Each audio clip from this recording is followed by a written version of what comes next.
Саламатсызбы? Сиз жубайыңыздын сүйүү тилин же балаңыздын сүйүү тилин билесизби?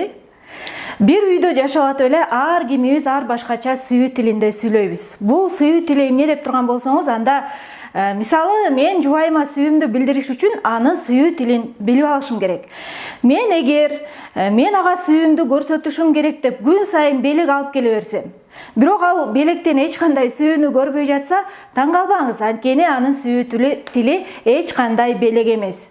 Эми мен силерге негизги 5 сүйүү тили жөнүндө айтып берейин. Эң биринчиси бул шыктандыруу сөздөрү.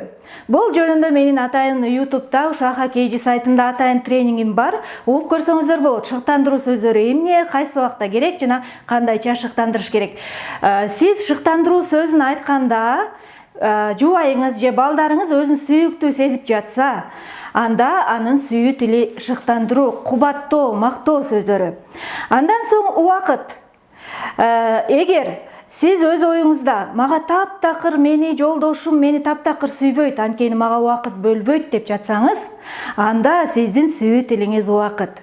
Сизге ал жардам берип жатабы же жардам бербейлеби, кыскасы сиздин жаныңызда эле отуруп турганы жагымдуу болуп атса, сиздин жаныңызда турганы сизге бир анын сүйүүсүн билдирип жатса, анда сиз тартынбай эле жубайыңыздан мен менен көбүрөөк убакыт өткөрүүчү, сенден суранам, ошондо мен өзүмдү сүйүктүү сезип жатам деп сурансаңыз болот.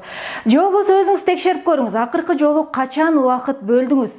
Мен убакыт бөлүүнү бул чогуу тамактануу же болбосо чогуу бир кино көрүү деп айтпайт элем. Мен таза убакытка чакырат элем. Бул бетме-бет отуруп алып, жан дүйнөнүн деңгээлинде сүйлөшүүнү убакыт бөлүү деп эсептейт элем.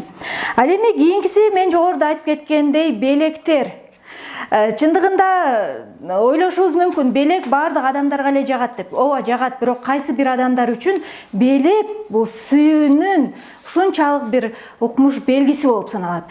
Эгер сиздин жубайыңыз же балдарыңыз дайыма сизге белек бергенди байкап атсаңыз, дайыма белек берип колго жасап келеби же кичинекей эле сырттан кичинекей гүл үзүп келеби, белек бергенин жакшы көрсө, демек байкап койсоңуз болот, анын дагы сүйүү тили белек болушу мүмкүн. Ошондуктан сөз түрдө эле буга бир укмуш акчанын коротуунун кереги жок. Кичинекей көңүл буруу керек болсо, кичинекей бир момпосуй, кыргызча айтканда, конфет көтөрүп келишти эле ага белек сүйүүнүн белгиси катары көрүнүшү мүмкүн. Ошондуктан бул жагынан анын жүрөгүнө жол тапсаңыз болот. Ал эми акыркысы бул орусча айтканда прикосновение, ал эми кыргызча кичине которгондо кол тийгизип эркелетүү деп айтсак болот да. Мисалы, кээ бир балдар байкасаңыз, сиз отурсаңыз келип эле сизге сөйкөнө берет, алдыңызга келип отуруп алат же башын алдыңызга жөлөп алат. Ошол сыяктуу эле чоң адамдардын дагы сүйүү тили кол тийгизип эркелетүү болушу мүмкүн.